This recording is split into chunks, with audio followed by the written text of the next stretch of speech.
ഇപ്പഴത്തെ മാതിരി കഴിക്കലും ഇല്ല കേട്ടോ. പണ്ട് നാപ്പൊളിച്ചാല് 40 ദിവസം കാത്തുക്കൂല, 28 നാപ്പൊളിച്ചു. പിന്നെ തുടങ്ങും പണി. എന്ത് പണി? കുട്ടികളെ നോക്കലും വെച്ചുണ്ടാക്കലും ആ പണിയൊക്കെ. 15 കഥകൾ പറയുന്നുണ്ടല്ലോ, അതുകൂടി ഞാൻ പറഞ്ഞുതരാം. പണ്ടത്തെ കാലത്ത് എങ്ങനെയാണെയോ, ഇത് അവനാന്റെ കുട്ടികള് പുതിയാപ്പള ആ ഒരു സോല പണ്ടുണ്ടായിനി. നമ്മളെ പാടത്തും പറമ്പിലുള്ള കേങ്ങും മധുരങ്ങ് പൂളേങ്ങ് അങ്ങനെ എന്തെങ്കിലുമൊക്കെ വെച്ചുണ്ടാക്കി തിന്നും. കഞ്ഞിവെള്ളം നമ്മൾ കുടിച്ചാൻ കിട്ടൂല, എല്ലാവർക്കും കൂടി ഒരിച്ചു ഉള്ളത് കുടിച്ച് നമ്മള് വേഗം കടന്നുറങ്ങും.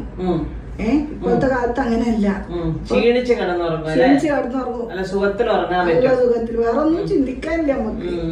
നേരം പോലത്തെ മക്കുണ്ടാക്കി കൊടുക്കണം ആ ഒരു ചിന്തയല്ലേ ഉള്ളൂ. ഇപ്പോഴത്തെ കാലത്ത് പുതിയാപ്പളിയും പെണ്ണുങ്ങളും റൂമിന്റെ ഉള്ളിൽ കിടന്ന് അപ്പുറത്തും തിരിഞ്ഞെടുക്കുക, തോണ്ടുക. എന്ത് തോണ്ട? മൊബൈലില് തോണ്ടുക. പണ്ട് തോണ്ടാനൊന്നും ഇല്ലല്ലോ, അങ്ങനെ പെറുക.